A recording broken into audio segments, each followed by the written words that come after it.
Hi, ഞാൻ doctor പ്രിയ QNB health കെയറിലെ homeopathic ഫിസിഷ്യനാണ്. നമ്മൾ രാത്രി കിടക്കുമ്പോൾ കാലിൽ പെട്ടെന്ന് മസിൽ കോച്ചി പിടിക്കുക, അല്ലെങ്കിൽ ഉളുക്ക് വീഴുക, പെട്ടെന്ന് മസിൽ കയറുക, ഇങ്ങനെ ഒരുപാട് ബുദ്ധിമുട്ടുകൾ നമ്മുടെ ഇടയിൽ പലരെങ്കിലും പ്രായത്തിൽ ഏതെങ്കിലും ഒരു സമയത്തെങ്കിലും അനുഭവിച്ചിട്ടുണ്ടാവും. ഇന്ന് നമുക്ക് ഈ വീഡിയോയിലൂടെ മസിൽ ക്രാംസിനെ പറ്റി അല്ലെങ്കിൽ മസിൽ കോച്ചി പിടുത്തതിനെ പറ്റി നോക്കാം. ഏത് പ്രായത്തിലുള്ളവർക്കും വരാവുന്ന ഒരു കണ്ടീഷനാണ്. അത് ഇന്ന പ്രായം ചെല്ലും തോറും അതിനുള്ള ചാൻസസ് കൂടി വരികയാണ്.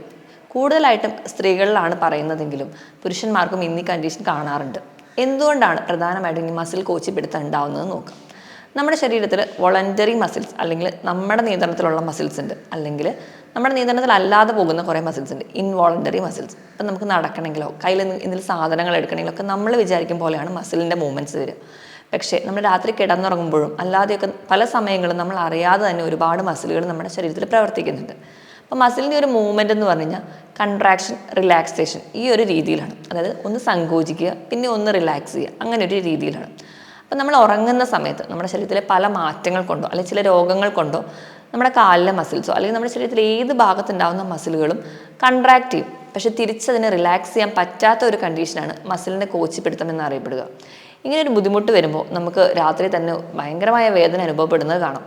വേദന ഉണ്ടാവുന്നതുകൊണ്ട് അതികഠിനമായ വേദനയായതുകൊണ്ട് തന്നെ നമുക്ക് ഒരാളുടെ ഒരു സഹായത്തോടു കൂടി എണീറ്റിരുന്ന് ആ ഒരു ഏരിയ, കാലിലാണെങ്കിൽ ആ ഭാഗത്തെ നല്ലപോലെ മസാജ് ചെയ്താൽ മാത്രമേ നമുക്ക് ആ ഒരു വേദന കുറയുന്നതും അതുപോലെ തന്നെ മസിൽ റിലാക്സ് ചെയ്യുന്നതും കാണാം. നമ്മുടെ ശരീരത്തിൽ ഏത് പേശികൾക്ക് വേണമെങ്കിലും ഇങ്ങനെ ഒരു മസിലിൻ്റെ ക്രാംസ് അനുഭവപ്പെടാം. കൂടുതലായിട്ടും നമുക്ക് അനുഭവപ്പെടുന്നത് കാഫ് മസിൽസ്, അതായത് നമ്മുടെ കാലിൻ്റെ വണ്ണ ഭാഗത്തുള്ള മസിലുകളെയാണ് കൂടുതലായിട്ടും ബാധിക്കുക. ഇതുകൂടാതെ ചിലപ്പോൾ നമ്മൾ പെട്ടെന്നൊന്ന് തിരിയുന്ന സമയത്ത് നമ്മുടെ നടുവിൻ്റെ രണ്ട് ഭാഗത്തുള്ള പേശികളെ ബാധിക്കാം. ഇതല്ലെങ്കിൽ നമ്മുടെ കാലിൻ്റെ തുടയിലുള്ള മസിലുകളെ ബാധിക്കാം. നമ്മുടെ വയറിന് വരെ ഉളുക്ക് വീഴുന്നതായിട്ട് പറയാം. വയറിൻ്റെ മസിൽസിനും മസിൽ ക്രാംസ് അനുഭവപ്പെടാം. ഇല്ലെങ്കിൽ കാലിൻ്റെ അടിയിൽ അല്ലെങ്കിൽ കാലിൻ്റെ വെണ്ണയിലുള്ള മസിൽസ്, അവിടെയൊക്കെ നമുക്ക് മസിൽ ക്രാംസ് അനുഭവപ്പെടുന്നതായിട്ട് പറയാറുണ്ട്. കൂടുതലായിട്ടും പറയുന്നത് കാഫ് മസിലിന് അല്ലെങ്കിൽ ആ ഒരു ഏരിയനെയാണെന്ന് മാത്രം. കൂടുതലായിട്ട് നമ്മൾ ഏജ് ചെല്ലുന്നതിനനുസരിച്ച് പല വിധമായ കാരണങ്ങൾ കൊണ്ടാണ് മസിൽ ക്രാംസ് ഉണ്ടാകുന്നത്. നമുക്ക് ആദ്യം തന്നെ എന്തുകൊണ്ടൊക്കെയാണ് മസിൽ ക്രാംസ് ഉണ്ടാവുന്നതെന്ന് നോക്കാം. നമ്മൾ ഏജ് ചെല്ലുമ്പോൾ നമ്മുടെ ശരീരത്തിൽ ഉണ്ടാകുന്ന ചില മാറ്റങ്ങൾ കൊണ്ട്, ഇപ്പം നമ്മൾ ഉദാഹരണം പറയുകയാണെങ്കിൽ നമ്മുടെ ശരീരത്തിൽ ഒരുപാട് മിനറൽസും വൈറ്റമിൻസും ഒക്കെ ഉണ്ടെങ്കിൽ മാത്രമേ ഈ മസിൽസിൻ്റെ കൺട്രാക്ഷൻ പ്രോപ്പറായിട്ട് നടക്കത്തുള്ളൂ. അപ്പോൾ നമ്മൾ വൈറ്റമിൻ ഡി നമ്മുടെ ശരീരത്തിൽ കുറയുകയാണെന്ന് വിചാരിക്കുക. വൈറ്റമിൻ ഡി എന്ന് പറയുന്നത് നമ്മൾ പുറത്ത് നിന്ന് വെയിൽ കൊള്ളുമ്പോൾ, അതായത് രാവിലെ ഒരു 11 മണി മുതൽ ഒരു 2 മണി വരെയുള്ള വെയിൽ കൊള്ളുമ്പോൾ കിട്ടുന്ന ഒരു വൈറ്റമിനാണ്. ഈ ഒരു വൈറ്റമിൻ നമുക്ക് വേണ്ട രീതിയിൽ ശരീരത്തിൽ ഇല്ലെങ്കിൽ നമുക്ക് മസിൽ ക്രാംസ് വരാം. ഈ വൈറ്റമിൻ ഡി ഉണ്ടെങ്കിൽ മാത്രമേ നമ്മൾ കഴിക്കുന്ന ഭക്ഷണത്തിൽ നിന്ന് കാൽസ്യം അബ്സോർബ് ചെയ്യുള്ളൂ. ശരീരത്തിൽ കാൽസ്യം കുറഞ്ഞാലും നമുക്ക് മസിൽ ക്രാംസ് വരാം. ഇത് കൂടാതെ തന്നെ ഇപ്പം നമ്മൾ നല്ല പോലെ വ്യായാമം ചെയ്യുകയാണ്, അതുപോലെ നല്ല വെയിലത്ത് നിന്നാണ് വ്യായാമം ചെയ്യുന്നതെങ്കിൽ നമുക്ക് ഒരുപാട് വിയർപ്പായിട്ട് പോകുന്നുണ്ടാവും. ഈ വിയർപ്പ് ഇങ്ങനെ പോകുമ്പോൾ നമ്മുടെ ശരീരത്തിൽ നിന്ന് പല ഇലക്ട്രോലൈറ്റ്, പല ലവണങ്ങളും അല്ലെങ്കിൽ പല ധാതുക്കളും നമ്മുടെ ശരീരത്തിൽ നിന്ന് നഷ്ടപ്പെടും. അതുപോലെ തന്നെ ആ ഒരു സമയത്ത് നമ്മൾ വേണ്ട രീതിയിൽ വെള്ളം കൂടി കുടിക്കുന്നില്ലെങ്കിൽ ഈ ഒരു മിനറൽസോ അല്ലെങ്കിൽ ഒരു ഇലക്ട്രോലൈറ്റ് ഇംബാലൻസ് നമ്മുടെ ശരീരത്തിൽ വരും. അതുകൊണ്ട് നമുക്ക് മസിൽ ക്രാംസ് വരാം. ഇത് കൂടാതെ തന്നെ അമിതവണ്ണമുള്ളവർക്ക് വരാൻ ചാൻസ് കൂടുതലാണ്. അതുപോലെ തന്നെ നമ്മൾ അതുവരെ പ്രത്യേകിച്ച് ഒരു സെഡൻറ്ററി ലൈഫായിരുന്നു, പ്രത്യേകിച്ച് വ്യായാമം ഒന്നും ചെയ്യുന്നില്ല, പെട്ടെന്ന് ഒരു ദിവസം തന്നെ വ്യായാമം ചെയ്യാൻ തുടങ്ങുകയാണെങ്കിൽ അതുവരെ മസിൽ അത്ര കൺട്രാക്ട് അല്ലെങ്കിൽ റിലാക്സേഷൻ ചെയ്തിരുന്നില്ലെങ്കിൽ അത് പെട്ടെന്ന് വരുന്ന സമയത്ത് രാത്രികളിലും നമുക്ക് മസിൽ ക്രാംസ് അനുഭവപ്പെടാം. ഇത് കൂടാതെ തന്നെ നമുക്ക് പല രോഗങ്ങൾ കൊണ്ടും മസിൽ ക്രാംസ് വരാറുണ്ട്. ഉദാഹരണം പറയുകയാണെങ്കിൽ ഹൈ BP അല്ലെങ്കിൽ ഹൈ കൊളസ്ട്രോൾ അല്ലെങ്കിൽ പ്രമേഹ രോഗികൾ, ഇവർക്കൊക്കെ മസിൽ ക്രാംസ് വരാറുണ്ട്. ഇത് കൂടാതെ തന്നെ നമ്മുടെ കാലിലേക്കുള്ള രക്തയോട്ടം കുറയുന്ന കണ്ടീഷൻസ്, ഇപ്പോൾ വെരിക്കോസ് വെയിൻ പോലെയുള്ള കണ്ടീഷൻസ്, ചില തരത്തിലുള്ള വാദം, നമുക്ക് ഗൗട്ട് പോലെയുള്ള യൂറിക് ആസിഡ് ഡിപ്പോസിറ്റ് മൂലം ഉണ്ടാകുന്ന സന്ധിവേദനകൾ അല്ലെങ്കിൽ സന്ധിവാദങ്ങളിലൊക്കെ നമുക്ക് മസിൽ ക്രാംസ് അനുഭവപ്പെടാറുണ്ട്. ഈ പറഞ്ഞ കാരണങ്ങളോടൊപ്പം തന്നെ നമ്മൾ കണ്ടിന്യൂസ് ആയിട്ട് ഇരുന്ന് ജോലി ചെയ്യുക അല്ലെങ്കിൽ നിന്ന് ജോലി ചെയ്യുക, ഇതൊക്കെ മസിൽ ക്രാംസിന് കാരണമാകും. ഇത് കൂടാതെ തന്നെ നമ്മൾ എവിടെയെങ്കിലും യാത്ര പോവുക, കണ്ടിന്യൂസ് ആയിട്ട് ദീർഘദൂരം യാത്ര പോകുമ്പോൾ നമുക്ക് രാത്രിയാകുമ്പോൾ മസിൽ കയറ്റം ഉണ്ടാകുന്ന കാണാം. അതുപോലെ പ്രഗ്നൻസിയിൽ ഒരുപാട് സ്ത്രീകൾ അനുഭവിക്കുന്ന ഒരു ബുദ്ധിമുട്ടാണ് രാത്രി കിടന്നുറങ്ങുമ്പോൾ മസിൽ ക്രാംസ് ഉണ്ടാകുന്നത്. അതിന് കാരണം നമുക്കറിയാം, കുഞ്ഞ് വലുതാവുന്നതിനനുസരിച്ച് നെർവ് കംപ്രഷൻ ഉണ്ടാവുകയും ആ ഒരു ബ്ലഡ് ഫ്ലോ കൂടുന്നതുകൊണ്ടൊക്കെയാണ് നമുക്ക് ആ ഒരു ടൈമിൽ മസിൽ ക്രാംസ് ഉണ്ടാവുന്നത്. ഇതുകൂടാതെ പ്രീ മെൻസ്ട്രൽ സിൻഡ്രോം അല്ലെങ്കിൽ ആ ഒരു ടൈമിൽ നമുക്ക് ഒരുപാട് പേർക്ക് വയറിൽ മസിൽ ക്രാംസ് അനുഭവപ്പെടാം. അതുപോലെ തന്നെ കാലിലൊക്കെ ആ ഒരു ഹോർമോണൽ ചേഞ്ച് കൊണ്ട് മസിൽ ക്രാംസ് അനുഭവപ്പെടുന്ന ഒരുപാട് പേരുണ്ട്. ഇത് കൂടാതെ തന്നെ നമുക്ക് പറയാൻ പറ്റുന്ന വേറൊരു കണ്ടീഷൻസ് എന്ന് പറഞ്ഞാൽ നമുക്ക് പ്രമേഹം അല്ലെങ്കിൽ BP ഉയർന്നു നിൽക്കുന്നവരാണെങ്കിൽ, അല്ലെങ്കിൽ തൈറോയിഡിൻ്റെ രോഗങ്ങൾ, വൃക്ക രോഗങ്ങൾ, ലിവർ സംബന്ധമായ രോഗങ്ങൾ, അങ്ങനെ നമ്മുടെ ശരീരത്തിലെ എല്ലാ ഹോർമോണൽ ഇംബാലൻസും ഇന്ന് മസിൽ ക്രാംസ് ഉണ്ടാവാൻ കാരണമാവുന്നുണ്ട്. ഇതോടൊപ്പം തന്നെ നമ്മുടെ പേശികൾക്ക് അല്ലെങ്കിൽ ഞരമ്പുകൾക്ക് എന്തെങ്കിലും രോഗം ബാധിച്ചു കഴിഞ്ഞാൽ, കൃത്യമായിട്ട് ഒരു രക്തയോട്ടം നമ്മുടെ കാലിലേക്ക് വന്നിട്ടില്ലെങ്കിൽ, ത്രോംബോഫ്ലിബൈറ്റിസ് പോലെയുള്ള കണ്ടീഷൻസ് ഉള്ളവർക്ക്, അല്ലെങ്കിൽ വെരിക്കോസ് വെയിൻ പോലെയുള്ള കണ്ടീഷൻസ് ഉള്ളവർക്ക്, അവർക്ക് ഏറ്റവും പ്രധാനമായിട്ടും അവർ ക്ലിനിക്കിൽ പറയുന്നതെന്ന് പറഞ്ഞു കഴിഞ്ഞാൽ രാത്രി കിടക്കുമ്പോൾ കാല് കഴപ്പ് അല്ലെങ്കിൽ മസിൽ ക്രാംസ് ഉണ്ടാവുക എന്നുള്ളത്. ഇത് കൂടാതെ തന്നെ നമ്മുടെ ചില ശീലങ്ങൾ, മദ്യപാനം, പുകവലി പോലെയുള്ള ശീലങ്ങൾ, മദ്യപിക്കുന്നതിൻ്റെ ഒരു ഭാഗമായിട്ട് നമ്മുടെ ശരീരത്തിൽ നിന്ന് ഒരുപാട് വാട്ടർ ലോസ് വരുന്നുണ്ട്. അതിൻ്റെ ഭാഗമായിട്ട് നമുക്ക് വേണ്ട ഇലക്ട്രോലൈറ്റ് ഇംബാലൻസ് വരുന്നുണ്ട്. നമുക്ക് വേണ്ട സോഡിയം, പൊട്ടാസ്യം, മാഗ്നീഷ്യം, കാൽസ്യം ഇവയൊക്കെ നഷ്ടപ്പെടുന്നതിൻ്റെ ഭാഗമായിട്ട്. അതുപോലെ തന്നെ കാൽസ്യത്തിൻ്റെ അളവ് കൂടുകയാണെങ്കിലും മസിൽ കൺട്രാക്ഷനും അല്ലെങ്കിൽ റിലാക്സേഷനും കൂടുതലായിട്ട് വരുന്നത് കാണാം. അത് ഭാഗമായിട്ടും നമുക്കിന്ന് മസിൽ ക്രാംസ് ഉണ്ടാകുന്നുണ്ട്. ഇതൊക്കെയാണ് പ്രധാനമായിട്ടും മസിൽ ക്രാംസ് ഉണ്ടാകാനുള്ള കാരണം. ഇനിയിപ്പോൾ നമുക്ക് ആർക്കെങ്കിലും അല്ലെങ്കിൽ നമ്മുടെ വീട്ടിലോ അല്ലെങ്കിൽ നമ്മൾക്ക് തന്നെ ഒരു മസിൽ ക്രാംസ് ഉണ്ടെങ്കിൽ നമ്മൾ എങ്ങനെ അതിനെ മാനേജ് ചെയ്യും? മസിൽ ക്രാംസ് ഉണ്ടാകുമ്പോൾ നമ്മൾ ഏറ്റവും ആദ്യം ശ്രദ്ധിക്കേണ്ടത് വെച്ചാൽ നമ്മൾ ഒരുപാട് ടെൻഷൻ അടിക്കരുത്, അല്ലെങ്കിൽ അയ്യോ ഭയങ്കര ബഹളം ഉണ്ടാക്കാതെ ഒന്ന് റിലാക്സ് ചെയ്തിരിക്കാൻ വേണ്ടി ശ്രദ്ധിക്കുക. അങ്ങനെ റിലാക്സ് ചെയ്തിരുന്നിട്ട് നമ്മൾ കാല് പതുക്കെ മസാജ് ചെയ്താൽ തന്നെ ഒരു പരിധി വരെ നമുക്ക് ആ ഒരു കൺട്രാക്ഷൻ റിലാക്സേഷൻ്റെ ആ ഒരു പ്രോസസ്സ് നമുക്ക് തന്നെ കൺട്രോൾ ചെയ്യാൻ പറ്റും. മസിൽ പെട്ടെന്ന് റിലാക്സ് ചെയ്യുന്നതായിട്ട് കാണാം.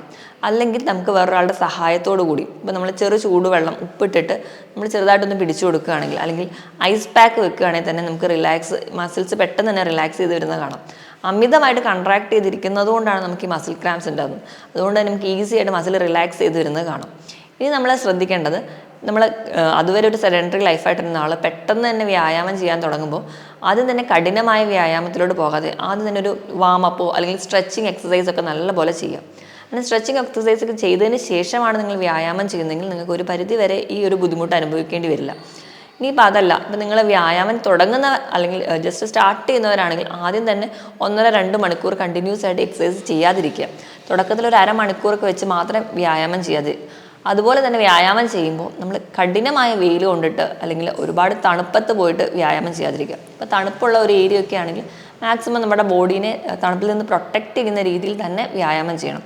അതുപോലെ അമിതമായിട്ടുള്ള ചൂടിൽ പോയി വ്യായാമം ചെയ്യുമ്പോൾ നമ്മുടെ ശരീരത്തിൽ നിന്ന് ഒരുപാട് ഡീഹൈഡ്രേഷൻ വരികയും ഇലക്ട്രോലൈറ്റ് ഒക്കെ നഷ്ടപ്പെടുന്നത് കൊണ്ടും ഇങ്ങനെ ഒരു ബുദ്ധിമുട്ടുണ്ടാകുന്നതുകൊണ്ട് നമ്മൾ എക്സസൈസ് ചെയ്ത് കഴിഞ്ഞ് കഴിഞ്ഞാൽ ആവശ്യത്തിന് വെള്ളം കുടിക്കാനും ശ്രദ്ധിക്കുക.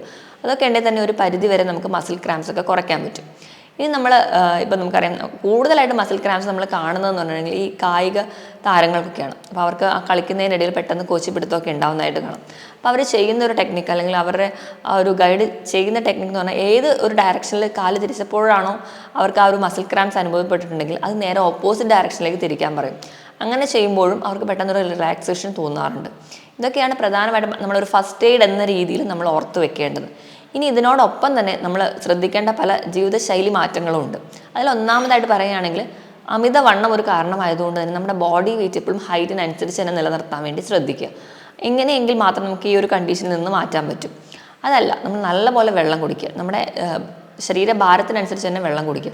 25 കിലോയ്ക്ക് 1 ലിറ്റർ എന്ന കണക്കെ നമ്മൾ നല്ലപോലെ വെള്ളം കുടിക്കാൻ വേണ്ടി ശ്രദ്ധിക്കുക. പിന്നെ നമ്മൾ ഭക്ഷണം കഴിക്കുമ്പോൾ അതിൽ നല്ല രീതിയിൽ നമ്മൾ പ്രോട്ടീൻ കഴിക്കുന്നു, കാർബോഹൈഡ്രേറ്റ് കഴിക്കുന്നു എന്നുള്ളതല്ല, നമ്മൾ നല്ല രീതിയിൽ മിനറൽസ് കഴിക്കുക. മിനറൽസ് നമ്മുടെ ശരീരത്തിന് ആവശ്യമുണ്ട്, അതിന് കിട്ടുന്നുണ്ടെങ്കിൽ തന്നെ ഒരു പരിധി വരെ നമുക്ക് ഈ ഒരു ബുദ്ധിമുട്ട് മാറ്റാൻ പറ്റും. പിന്നെ മദ്യപാനം, പുകവലി പോലെയുള്ള ശീലമുള്ളവരാണെങ്കിൽ മദ്യപാനത്തിൻ്റെ ഒരു ദോഷഫലം എന്ന് പറഞ്ഞിട്ടുണ്ടെങ്കിൽ നമുക്ക് ശരീരത്തിന് ഒരുപാട് വെള്ളം നഷ്ടപ്പെടുകയാണ്. അതിനോടൊപ്പം തന്നെ നമുക്ക് ഇലക്ട്രോലൈറ്റ് നഷ്ടപ്പെടുകയാണ്. രണ്ടാമത് പുകവലിയാണെങ്കിൽ നമുക്ക് പുകവലിയുടെ മൂലം തന്നെ നമ്മുടെ രക്തക്കൊഴലുകളൊക്കെ ബാധിക്കാറുണ്ട്. അങ്ങനെ ബാധിക്കുന്നതിൻ്റെ ഭാഗമായിട്ട് നമുക്ക് വേണ്ട രീതിയിലുള്ള ഒരു രക്തം നമ്മുടെ അവയവങ്ങൾക്ക് അല്ലെങ്കിൽ നമ്മുടെ മസിൽസിന് സപ്ലൈ ചെയ്യാൻ പറ്റാതെ വരികയും കൃത്യമായിട്ട് അവർക്കൊരു ഓക്സിജനോ അല്ലെങ്കിൽ ഗ്ലൂക്കോസോ കിട്ടാതെ വരും. അതിൻ്റെ ഭാഗമായിട്ട് മസിൽ ക്രാംസ് ഉണ്ടാവും. അപ്പോൾ അതുകൊണ്ട് നിങ്ങൾ പുകവലി, മദ്യപാനം പോലെയുള്ള ശീലമുള്ളവരാണെങ്കിൽ ആദ്യം അത് നിർത്താൻ വേണ്ടി ശ്രദ്ധിക്കുക. ഇനി നമ്മുടെ ഭക്ഷണത്തിൽ എന്തൊക്കെ ഉൾപ്പെടുത്തണമെന്ന് നോക്കാം. നമ്മൾ ഭക്ഷണം കഴിക്കുമ്പോൾ ഏറ്റവും കൂടുതൽ ശ്രദ്ധിക്കേണ്ടത് നമ്മൾ പൊട്ടാസ്യം, മഗ്നീഷ്യം, കാൽസ്യം ഒക്കെ അടങ്ങിയ ഭക്ഷണങ്ങളാണ് കൂടുതലായിട്ട് കഴിക്കേണ്ടത്. മഗ്നീഷ്യം എന്ന് പറയുമ്പോൾ നമുക്കറിയാം എന്തിലൊക്കെയാണ് കൂടുതലായിട്ടുള്ളതെന്ന്. ഇലക്കറികളിൽ, അതുപോലെ തന്നെ തവിടുള്ള ധാന്യങ്ങൾ, നമ്മൾ ചോറൊക്കെ വയ്ക്കുമ്പോഴും കുത്തരി ഉപയോഗിക്കാൻ വേണ്ടി ശ്രദ്ധിക്കുക. കാരണം അത് പോളിഷ്ഡ് റൈസ് ആകുമ്പം അതിൽ മഗ്നീഷ്യം നഷ്ടപ്പെടും. അതുകൊണ്ട് മാക്സിമം കുത്തരി ഉപയോഗിക്കാൻ വേണ്ടി ശ്രദ്ധിക്കുക. അതുപോലെ തന്നെ നമുക്ക് അവോക്കാഡോ പോലെയുള്ള ഫ്രൂട്ട്സ്, അതിൽ ധാരാളം പൊട്ടാസ്യം ഉണ്ട്. ഒരു അവോക്കാഡോ എടുക്കുകയാണെങ്കിൽ തന്നെ ഏകദേശം ഒരു 975 മില്ലിഗ്രാമോളം പൊട്ടാസ്യം അടങ്ങിയിട്ടുണ്ട്. ഏത്തപ്പഴം നല്ലൊരു സോഴ്സാണ്. പൊട്ടാസ്യത്തിൻ്റെയും മാഗ്നീഷ്യത്തിൻ്റെയും ഒക്കെ നല്ലൊരു സോഴ്സാണ് ഏത്തപ്പഴം. തണ്ണിമത്തൻ അതുപോലെ തന്നെ മാഗ്നീഷ്യത്തിൻ്റെയും പൊട്ടാസ്യത്തിൻ്റെയും നല്ലൊരു സോഴ്സാണ്. ഈ ഫ്രൂട്ട്സൊക്കെ സ്ഥിരമായിട്ട് കഴിക്കാൻ വേണ്ടി ശ്രദ്ധിക്കുക. കാൽസ്യം നല്ലപോലെ കഴിക്കാൻ വേണ്ടി ശ്രദ്ധിക്കുക. കാൽസ്യം കഴിക്കുമ്പോൾ നമ്മൾക്കറിയാം കാൽസ്യം അത് അബ്സോർബ് ചെയ്യണം. നമ്മുടെ ശരീരത്തിൽ അബ്സോർബ് ചെയ്യണമെങ്കിൽ വൈറ്റമിൻ ഡി അത്യാവശ്യമാണ്. അതുകൊണ്ട് തന്നെ ഒരു 10 മിനിറ്റെങ്കിലും ആഴ്ചയിൽ അല്ലെങ്കിൽ പറ്റുന്ന ഒരു 4-5 ദിവസമെങ്കിലും ഒരു 10 മിനിറ്റെങ്കിലും വെയിൽ കൊള്ളുക. 11 മണി മുതൽ 2 മണി വരെയുള്ള വെയിൽ സ്ഥിരമായിട്ട് നമ്മുടെ സ്കിന്നിൽ വീഴത്തക്ക രീതിയിൽ കൊള്ളുകയാണെങ്കിൽ ഒരു പരിധിവരെ വൈറ്റമിൻ ഡിയുടെ അഭാവം നമുക്ക് മാറ്റാം. അതുവഴി കാൽസ്യം അബ്സോർപ്ഷൻ നടക്കും. കാൽസ്യം ലഭിക്കാനായിട്ട് നമുക്ക് പാല്, മുട്ട, തൈരൊക്കെ കഴിക്കാവുന്നതാണ്. ഇലക്കറികളിലും ധാരാളം കാൽസ്യം അടങ്ങിയിട്ടുണ്ട്. അതോടൊപ്പം തന്നെ നമ്മൾ നട്ട്സ്, അതുപോലെ തന്നെ തോടുള്ള മത്സ്യങ്ങളൊക്കെ കഴിക്കുകയാണെങ്കിൽ നിങ്ങൾക്ക് സെലീനിയം, സിങ്ക്, മഗ്നീഷ്യം പോലെയുള്ള മിനറൽസ് നിങ്ങൾക്ക് ലഭിക്കുന്നതാണ്. അപ്പം ഈ ഒരു ഭക്ഷണം ഇതൊക്കെ നമ്മൾ സ്ഥിരമായിട്ട് നമ്മൾ കഴിക്കുകയാണ്, നമ്മുടെ ബോഡി കൃത്യമായിട്ട് വ്യായാമമുണ്ട്, നമ്മുടെ ബോഡി വെയിറ്റ് കൃത്യമായിട്ട് മെയിൻറ്റെയിൻ ചെയ്യുന്നുണ്ട്, കൃത്യമായിട്ട് വെള്ളം കുടിക്കുന്നുണ്ടെങ്കിൽ നമുക്ക് ഈ ഒരു ബുദ്ധിമുട്ട് ഒരു പരിധി വരെയൊക്കെ കുറയ്ക്കുന്നതായി കാണാം. ഹോമിയോപ്പതിയിലും ഫലപ്രദമായ ചികിത്സ ലഭ്യമാണ്. അപ്പോൾ ഏതെങ്കിലും ഒരു കണ്ടീഷൻസ് മൂലമാണ് ഇങ്ങനെ നിങ്ങൾക്ക് മസിൽ ക്രാംസ് ഒക്കെ ഉണ്ടാവുന്നെങ്കിൽ ആ ഒരു കണ്ടീഷൻ തന്നെ നമ്മുടെ മാനേജ് ചെയ്ത് കഴിഞ്ഞാൽ ഒരു പരിധി വരെ നമുക്കിതൊക്കെ മാറ്റാൻ പറ്റും. മറ്റൊരു ഹെൽത്ത് ടോപ്പിക്കുമായിട്ട് വീണ്ടും കാണുന്നത് വരെ നന്ദി.